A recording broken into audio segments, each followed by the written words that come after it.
Intensity of the principal maxima.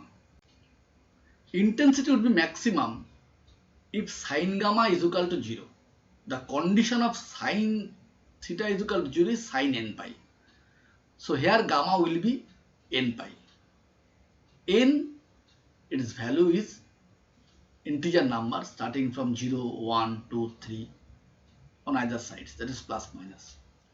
Putting the value of gamma 0 or gamma n pi, sin n gamma by sin gamma is equal to 0 by 0. That gives us indeterminate result.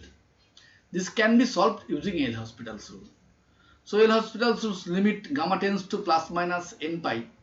Putting this value sin n gamma by gamma, so after differentiating with respect to gamma on both sides, numerator and denominator, we will get limit gamma tends to plus minus n pi, n cos n gamma by cos gamma.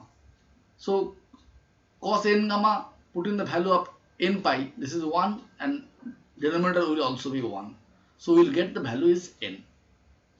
So square of the sin square n gamma by sin square gamma becomes n square. So the resultant intensity becomes I is equal to n square I naught sin square beta by beta square.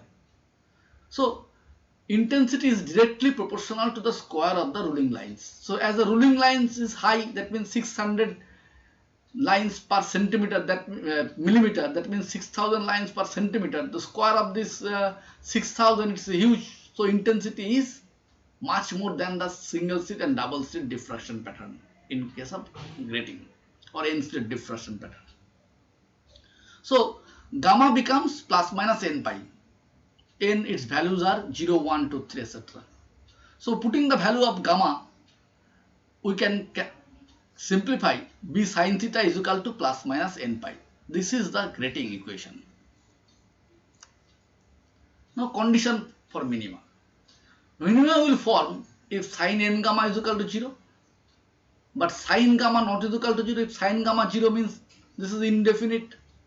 So sin n gamma 0 means sin say p pi. We are not taking here n pi or m pi. Already we have used this one, sin p pi. So putting this value of gamma, again b sin theta becomes plus minus p by n pi. The trick is p, its values will be other than the values 0, capital N, 2n, 3n, small n, capital N, these values. These values will not be prepared. These values will not work.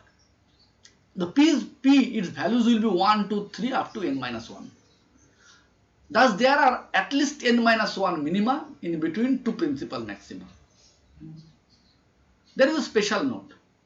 For the nth order spectrum, the grating equation can be written as b plus d sin theta is equal to n lambda. B is the slit width, B is the opaque space, D is the slit width. So sin theta becomes 1 by b plus d small n into lambda. So 1 by b plus d, we are representing it as n dash. N dash is the number of ruling lines per unit length of the grating. N dash is equal to 1 by b plus d. Dispersive power of grating. Dispersive power is the angle of diffraction, change of angle of diffraction with the wavelength of light. So it is defined as a rate of change of angle of diffraction with the wavelength of light and is denoted by d theta by d lambda. Differentiating the grating equation. What is the grating equation? B plus d sin theta is equal to n lambda. So we are differentiating it with respect to lambda. This becomes b plus d cos theta d theta is equal to n d lambda. So d theta by d lambda becomes n by b plus d cos theta. So this is the expression for the dispersive power of grating. Now come to the point, resolving power. Power. It is the ability actually. So it is the ability of grating or prism to distinguish two nearby spectral lines so that the two lines can be seen separately. Its expression is resolving power is lambda by delta lambda. We can calculate it, but it is beyond our scope. Lambda by d lambda is equal to small n into capital N. Small n is the order number and capital is the total number of ruling lines in the grating. Now, we will come to the point Rayleigh criteria. So here we are getting the pictures. We are getting say A Rayleigh criteria, B unresolved, C resolved. So when First come to the point resolved. When the maximas are separated, then it is resolved. When the maximas are not separated easily, these two are unresolved. And A is the Rayleigh criteria.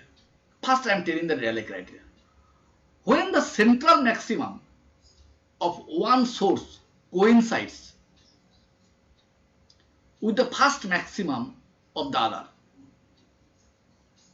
the two diffraction pattern with equal intensities of two nearby sources will be just resolved.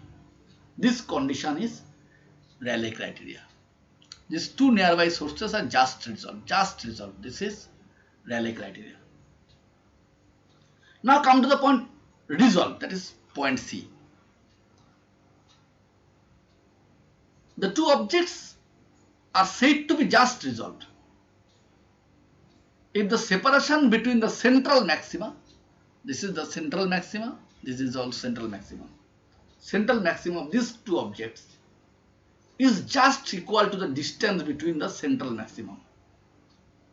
Is just equal to the distance between the central maximum. This is the distance between the central maximum. This point, this point, this point, this.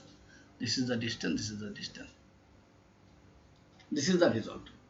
This is result. What is the unresolved? So, one central maxima, it is here, another central is here. So, there, the first central maxima and second central maxima is inside the region of these two. This is the envelope in between these two.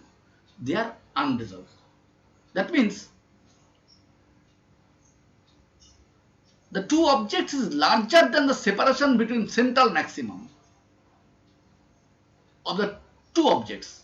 These objects are said to be unresolved. That means this one, its minima, its maxima is formed in its minima. That means if the second spectra's maxima is formed outside this, then this one will be resolved.